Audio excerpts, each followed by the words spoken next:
are not treated well, if dili maayo ang pakikitungo sa inyo during the time, writing so that we will improve.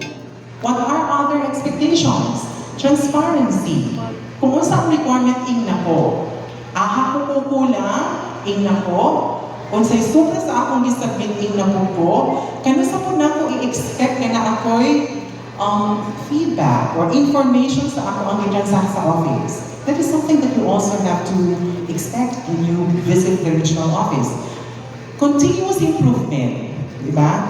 The feedback that you provide us, negative or severely negative, or a protest to a certain level, put it into writing, kay they are inputs for continuous improvement. Again, continuous improvement. Dili continual improvement. Diba? Kaya continual, saka, ubos, saka, ubos. Continuous, increasing. Diba? You have to improve further. And most importantly, client satisfaction. Unang natin Diba? feedback. Depende sa inyo kung na-satisfied mo. That is at times subjective. Nagiganahan ko. Kaya ang ako pag-ani wala na OC. Wala ko'y gasto nga wasted time, resources, and effort, all paid off. Okay na po. Diba? Customer satisfaction. And that is always the message of quality management system. Pag satisfied ang customers, swak sa QMS. In fact, kung na may negative feedback ang customer, which later we are going to differentiate, what's the difference between a client, a customer, and a relevant interested party? Kaya nailangan mo muna ang definition sa NQMS na context. No? Kung na may negative feedback sa client or from a client, that is a non-conformity already. Diba?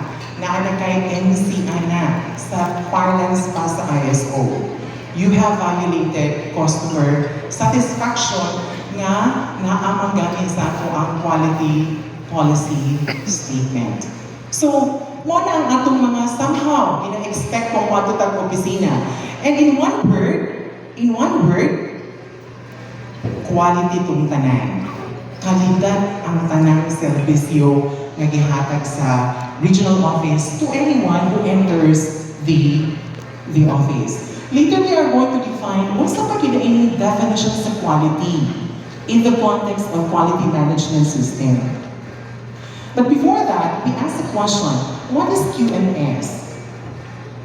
Quality Management System. Pag may quality management system, this aims to integrate DepEd's internal processes to ensure consistency in the delivery of quality services and continuous process improvement that will result to a client satisfaction. Sa lens ng mga Bids and Awards Committee members, na at times technical specification nga ISO standards, di ba? At times, gibutan ang ISO 9001-2015. Pag 9001 na gani, that's already management system. That's the quality management system. Kung ISO para kung saan paghimo sa aning mga furnitures, that's no longer QMS. Lahat na mga numero. Kaya ang number sa ISO has na. But for us, kay opisina man ang atong i-cluster, proseso sa sulod sa ato ang opisina to deliver quality basic education. We talk about quality management system. No? So, mao di ay QMS. Kay opisina di ay processes sa opisina, deliverables sa opisina, na ato i-provide sa ato ang interested parties and also our customers. Okay? So what is ISO? It's an acronym, right? Reverse lang na siya. International Organization for Standardization. The International Standardization for Organization. Wrong. No? International Organization for Standardization. Take note, that's not an acronym for any organization. Hindi siya acronym for any organization. It's from the Greek word isos, meaning equal. Physics na tayo ni isobars, the same pressure, the So isotope, ISO the dili same siya temperature. acronym, sakto gyud dili ISO. siya. The word isos meaning to say equal. When you get into a specific office or certain office, you must be treated equally. Bisan pag si ma'am nagchinilas, si sir nagsapatos, nagkurbata ang isa, given that you are going to provide quality basic education or services to them, dapat equal ang treatment. Okay? It's a worldwide federation of national standards bodies with representatives from each of approximately 162 countries. Kung ano lang niya siya? Trivia. Trivia na lang niya siya. Okay?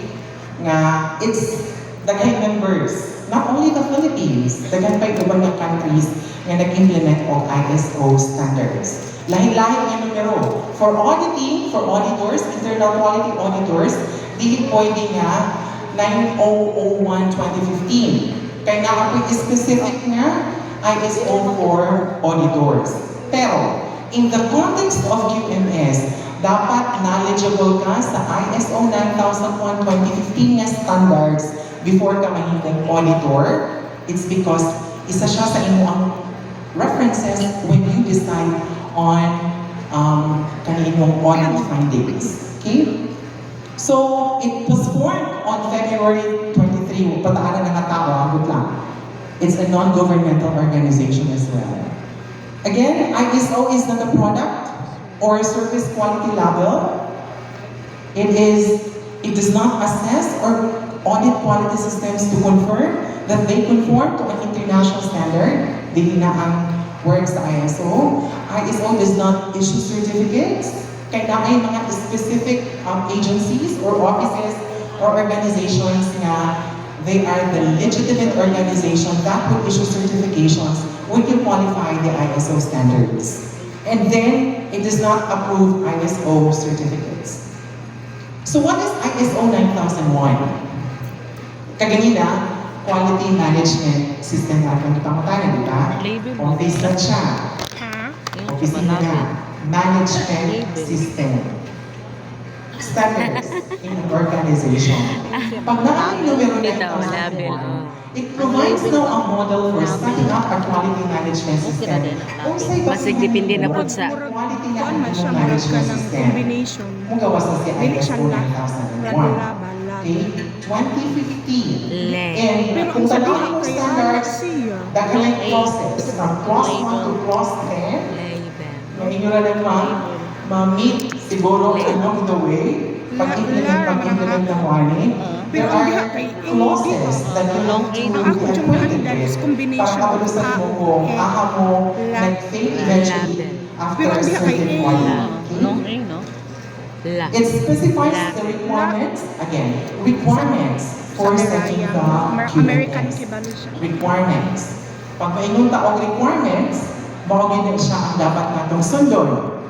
Sa context ng National Quality Management System, there are 4 requirements. 1, sa ato ang mga trabaho, di ba? 1, statutory laws, di ba? Republic Act. Di ba? Statutory. Napa siya sa statutory. Diba? Dito pwede mo circumvent, Ana. What else? Regulatory. Statutory pa siya. Regulatory bodies. From the word regulatory, they regulate. What are examples of this? Civil service. Isa pa. PRC. Congress. Office of the President. Ikaw pwede mo tuo sa ang mga ibang issue nga executive orders. Di ba? Ang sa pa. Basta pa yung mga regulating bodies nato. DBM. Supak ba ta? Dili. Requirement. Kung ano sa mga palakot nila, na atong sundunon, dapat natong sundon. Ikatulo, the ISO 9001-2015. O ang ikaapat, ang inyong mga proseso na later inyong ipangsulat, ipaplasta o ipa-approve. No. So ang tanan ninyong trabaho nag-revolve anak o pa. Requirements ni siya na dapat ninyong sundon o dapat po natong i-implement kay again requirements sila. So what is quality? Deliver value through fulfilling the needs and expectations of customers and other interested parties. The keywords na dapat sa itong kanina slide. The difference between Sabtalan should we, sir? needs and expectation. Example, sweldo. Needs. Ang sweldo, every 15th of the month. Tama? Nakasweldo ang opisina 17th of the month. Unsay na satisfy, need or expectation? Expected. Need, kaya nasweldohan man. Expectation, wala. Kaya nag-expect sila makada yung opisina. Diba? Hence, according to the definition, na ay quality kung ma-fulfill mo ang dua. Ang need, at the same time, the expectations. The next thing is customers and interested parties. Customers. Kisa ato mga customers. Daghan, di ba? Daghan tayo mga customers, di ba? But how does it differ with interested parties? Kaya kung may putang interested parties na ako'y internal interested party and external interested party. And take note that when you talk about customers, under interested party is a customer. Meaning to say, all customers are interested parties, but not all interested parties are customers. Is it clear? Example, students, estudyante, internal or external interested party? Internal. Who is saying internal? Raise your right hand. Part of the department. Di ba na kayo confident? There is no wrong or right answer when you raise your hand. Kaya ato lagi tayo na itong class taro na later on. Kasi nila na external. Wala na external. The internal is sila anak ka. Gamay na ang definition, gamay na ang inong na internal or external. Ano ba ang definition nito? Wala. Balikan nga na ako na later on para ma-highlight na ako. Let's get to the definition of interested parties. When you talk about internal interested parties, these are employees within the agency. Teachers. Internal. Yes. Tanan na employees sa office. Internal. JO. Internal. COS. COS? Ano sa COS? COS. Di ba naman natin yung COS? Service. Contractual? Internal. Consultants.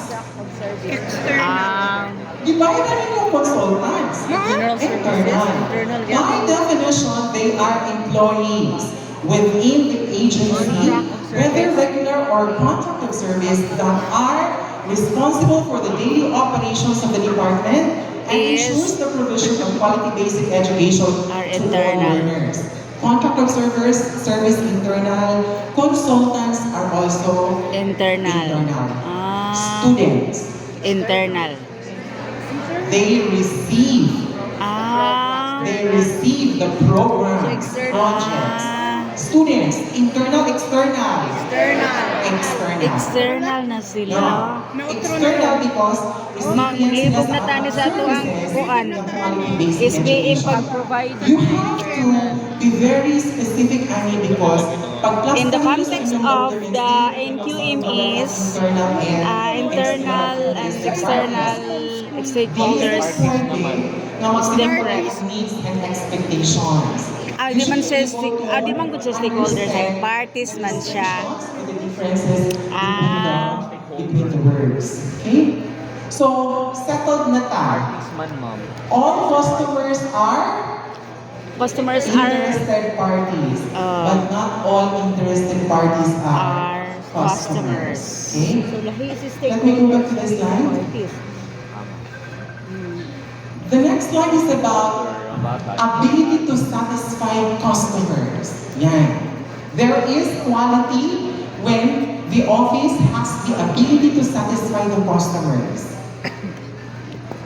So kung naa kay front desk or frontliner na nagbukod, tangtang naman, or sir, kay boss